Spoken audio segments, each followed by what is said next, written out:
Since day one, something's been missing. I know it's time to transition to a new kind of way and let the passion come out. I'm a dreamer. Time slows down when I am singing my heart's true song. Comes when I'm dreaming, I know what it takes. I need my soul to scream out.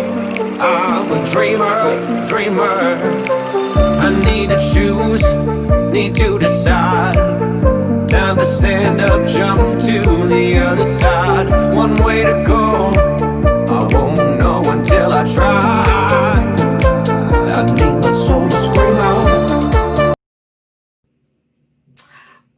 Welcome. This is Sade with the Self-Love Extraordinary YouTube channel. Welcome back. On this video, we are going to be talking about the 5 signs, the cinco, that you lack self-awareness. This is going to be a 2-part video broken up into 2 parts.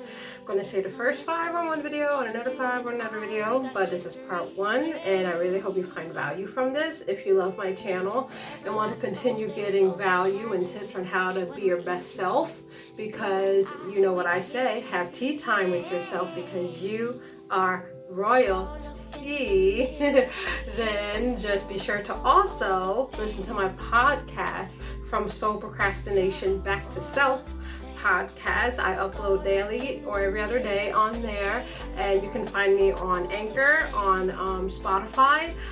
Just search from Soul Procrastination Back to Self podcast, and thank you so much. So today we are going to be going into the 5 signs you lack self-awareness. I lacked self-awareness for a while because when I was, and my mom meant no harm, but you know, she just wanted the best from her eyes, from what she saw. I wasn't able to be self-aware and have my own identity, you could say. Everything that was identifiable for me came from her, and I was never really, I guess you can say, I didn't have permission to explore myself, because as soon as I came out of the womb, I had to be a Christian, I had to go to college, I had to do this, I had to do that, and I never got a chance to really learn and explore what I wanted, and I don't want that to happen to you. And a lot of these signs I do relate to, and I'm just proud to say I'm not in that situation anymore, whereby I have become way more self-aware now. I do personal development on a daily basis. I try to do the best I can be, and if I'm wrong, I say I'm wrong. If I'm wrong, I say I'm wrong. And some people really have a big struggle with saying they're wrong, and that's one of the things of self-awareness, because if you can't admit you're wrong when you are wrong, there's a big problem there, right? All right, so one of the first signs of you lack self-awareness is you don't understand your emotions. So do you know what an emotional quotient is, or EQ, emotional quotient? That is the ability to process emotions and use of reasoning. So you're able to like process your emotions. You know what your emotions are. You feel your emotions, and you understand why you're having these emotions. You're critically thinking and analyzing yourself and why you do the things you do and why you feel the way you feel. Some of these feelings may come off as subconscious, and you don't know why you have them, but it just means that there's some more triggers and emotions and feelings that you have to explore yourself. And so having a high emotional quotient to know why the way you feel is very important, and that's one of the ways. And from doing that, if you do have a high emotional quotient, then you are highly self-aware. And this goes into why so many people with a low emotional quotient basically just like act out or don't want to confront their emotions. And that's going to actually be another point we go to in this video. So I don't want to get to that yet because I can keep going on and on and on and on and talking. And so but if you have one of the signs you lack self-awareness is by not understanding your emotions or not even wanting to understand your emotions. And that's why I say have tea time with yourselves, because you are royalty. So then you can sit down and have a nice, reasonable discussion with your emotions, with yourself. Reflect on why you do the things you do. Number 2, you shut people down when they question your beliefs. This could be the self-serving bias, or you struggle to think critically about your strengths and weaknesses. So when you shut people down from having a different perspective or a different view of how they see the world, I honestly I didn't used to shut people down.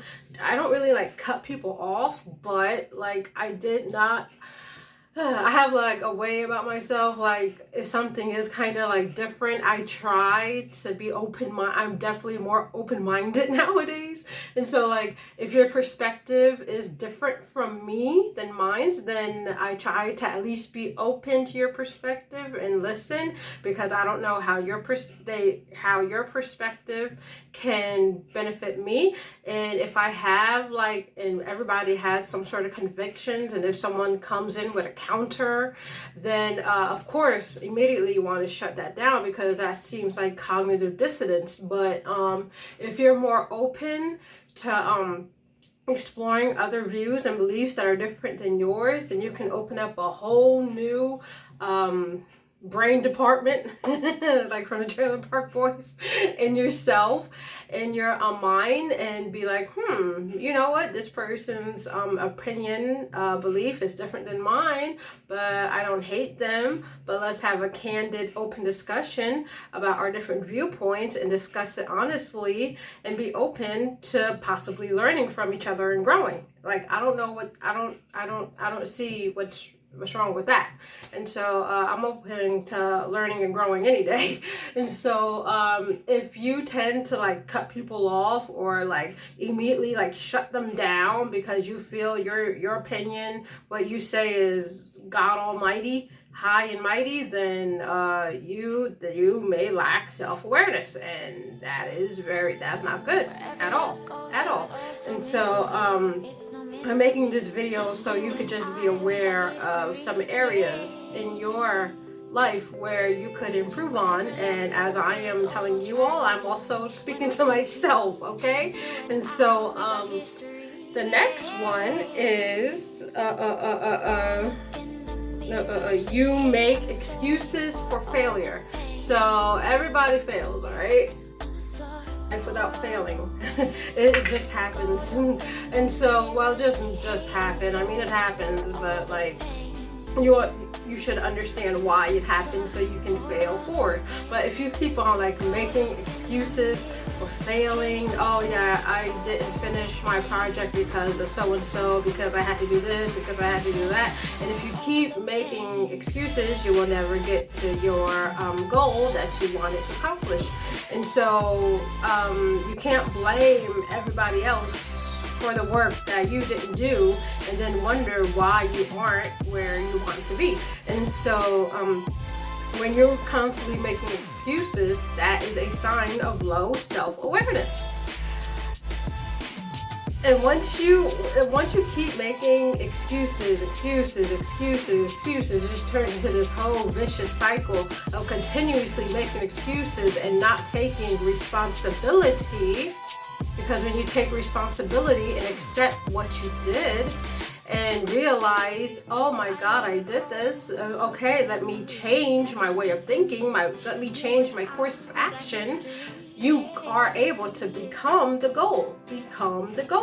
And so once you stop making excuses and start taking responsibility and start making counter changes, then you will be able to see some progress. But for right now, if you lack self-awareness and you keep making excuses for the things that you do, or keep blaming other people for the lack of work you did, then you have nobody to blame but yourself. Number 5, you can't explain reasons for your actions. If you can't explain reasons for your actions, then, oh yeah, I'm reading, okay, yeah. Okay, if you can't explain reasons for your actions, then you're basically just acting on impulse. Okay, let me say this real quickly. I love spontaneity. I love doing things and surprising people, and I love it so much. I love seeing people happy, okay? But I'm not talking about that. I'm not talking about surprise parties. I'm talking about like when you do things and you don't know why you do them, but you just do them because you're just haphazardly doing them, then that is a problem. And that means you are not self-aware and that you lack self-awareness. If you just, let me see, I'm trying to think of an example. If you just, let me see.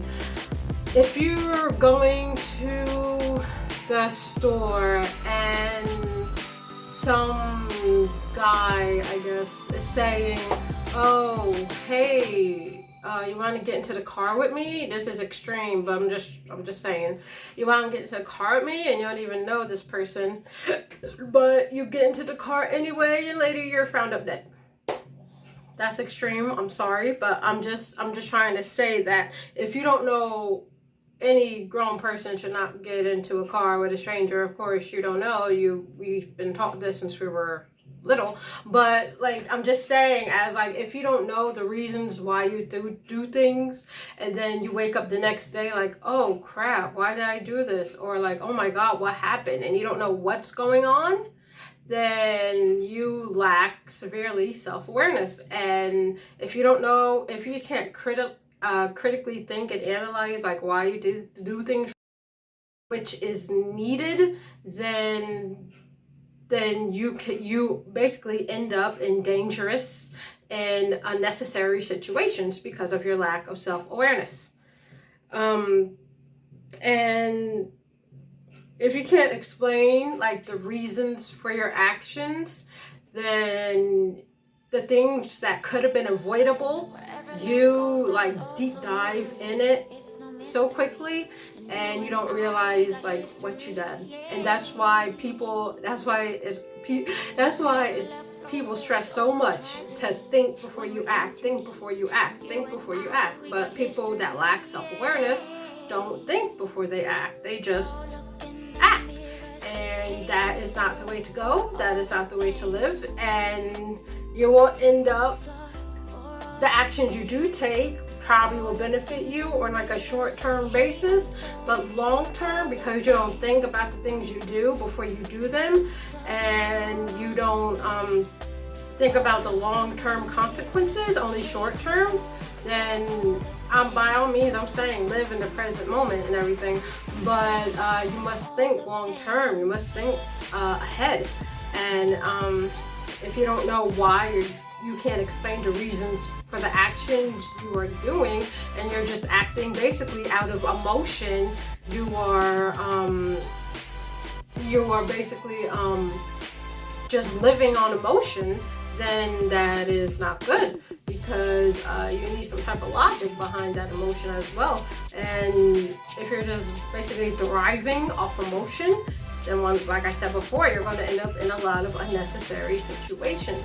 And so that's why I'm saying it's good to analyze why you do things, who you are, why you are the way you are, and why you do the things you do, and why you think the things the way you think them, basically. All right. And so this is Sade with the Self-Love Extraordinaire. Thank you so much for joining me again on my channel. Be sure to like, share, subscribe for more self-love, self-care, and self-aware content like this. Thank you so much for joining me. Be sure to share the video if you got some value from it. I always like to provide value to my peeps out there. And remember to have tea time with yourself, because you are royalty. And one last thing I said in the beginning of the video, but be sure to listen to my podcast, From Soul Procrastination Back to Self, on Anchor and Spotify and Overcast. I think another one, but they're still trying to get me on other platforms. But yeah, 4 episodes so far are on that podcast. I would really appreciate if you would listen to it. Take a listen. They're really short. They're short but powerful. Thank you so much for joining me. And remember, have tea time with yourself because you are royalty. This is Sade signing out. Bye.